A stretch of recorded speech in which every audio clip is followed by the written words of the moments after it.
The shocking headlines cover newspapers. A stomach-churning scandal has been revealed, and the American public was in utter shock. What, you ask? A break-in? Political affairs? Or perhaps a homicide? February 10th, 1906, the average American citizen would open a book known as The Jungle.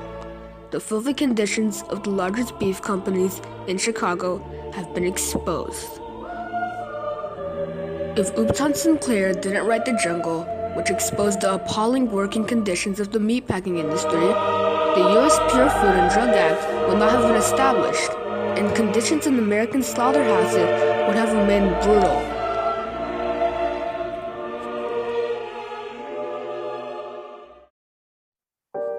In 1904, the Meatpackers Union in Chicago went on a strike, demanding better wages and working conditions. The four largest companies broke the strike and the union by bringing in strike breakers, replacements for those on strike. The editor of Pierre Louison encouraged Sinclair to write a novel about the strike. So at age 26, Upton Sinclair went to Chicago at the end of 1904 to research the strike and conditions suffered by meatpacking workers. He interviewed them, their families, lawyers, doctors, and social workers who personally observed conditions inside the meatpacking plants. Sinclair spent nearly 2 months working undercover, documenting the inhumane labor practices and unsanitary conditions.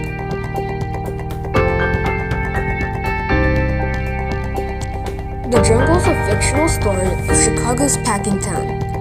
Despite being fictional, the novel contains an abundance of true events. The title reflects Sinclair's view of the brutality he saw in the meatpacking business.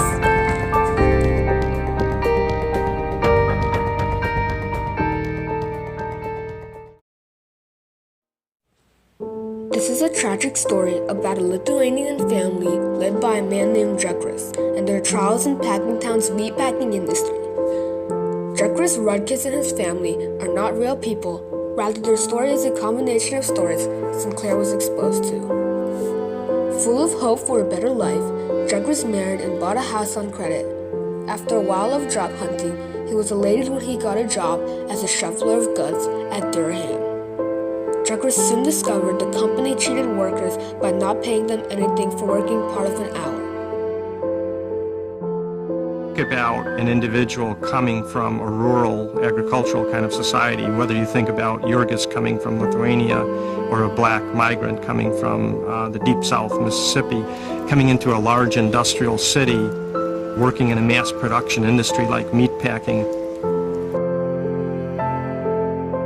Jekris saw men of skin diseases, men who used knives on the sped-up assembly lines losing fingers, and men hauling 100-pound hunks of meat and getting their backs crippled. Workers with diseases constantly coughed and spit blood on the floor. Right next to where the meat was processed, workers used toilets with no soap and water to clean their hands. Lunchrooms were rare and workers ate where they worked. Dead, rotten, and contaminated meat products were processed, doctored by chemicals, and mislabeled for sale to the public. There were stories of people distracting the inspector who was there to check for tuberculosis in cows, so that cows that they knew were tubercular could just be passed through and end up in the cooling cars. The book describes mold-covered meat that's washed off in a bath of borax and then goes back into the food supply. Sinclair wrote how workers would process dead, injured, and diseased animals after regular hours when no meat inspectors were around. He explained how pork fat and beef scraps were canned and labeled as potted chicken. Meat for canning and sausage was piled on the floor before workers carried it off to carts holding sawdust, human spit, rat poison, and even dead rats. Jekris suffered a series of misfortunes that began when he was injured. No worker compensation insurance existed, and the employer was not responsible for people injured on the job. Jekris's life fell apart and he lost his wife, son, house, and job. He later met a socialist hotel owner who hired him as a porter. Douglas listened to socialist speakers who appeared at the hotel, attended political rallies, and drew inspiration from socialism. Sinclair used speeches to express his own views about workers voting for socialist candidates to take over the government and end atrocity of the capitalist greed and wage salary.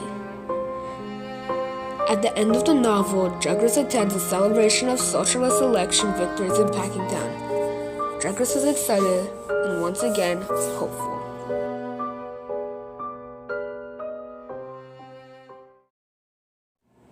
The Jungle was published serially in 1905 and as a single-volume book in 1906. Sales skyrocketed. It was an international bestseller published in over 17 languages. Its readers were outraged, but not in the way Sinclair had hoped. Their primary concern was food quality rather than the dangerous labor practices and cruel treatment of animals that Sinclair sought to expose. I aimed at the public's heart, and by accident I hit it in the stomach, he said. The Jungle was not written as an argument for safe food legislation. It was written as an argument on behalf of workers' rights, but it had unintended consequences. Sinclair thought of himself as a novelist, not as a muckraker who investigated and wrote about economic and social injustices. The White House was flooded with mail calling for reform of the meatpacking industry. After reading The Jungle, President Roosevelt invited Sinclair to the White House to discuss it. Roosevelt then appointed a special commission to investigate Chicago's slaughterhouses. Later in May 1906, the special commission issued its report. The report confirmed almost all the horrors that Sinclair had written about. The commissioners recommended that inspections take place at every stage of the processing of meat. They also called for the Secretary of Agriculture to make rules requiring the cleanliness and wholesomeness of animal products. Roosevelt signed a law regulating food and drugs on June 30th, 1906. The same day, he signed the Meat Inspection Act. The Pure Food and Drug Act regulated food additives and prohibited misleading labeling of food and drugs. This law led to the formation of the Federal Food and Drug Administration, the FDA. Thus, using the public's reaction to the novel, U.S. President Theodore Roosevelt pushed Congress to pass both the Pure Food and Drug Act, which ensured that meatpacking plants processed their products in a sanitary manner, and the Meat Inspection Act, which required that the U.S. Department of Agriculture inspect all livestock before slaughter.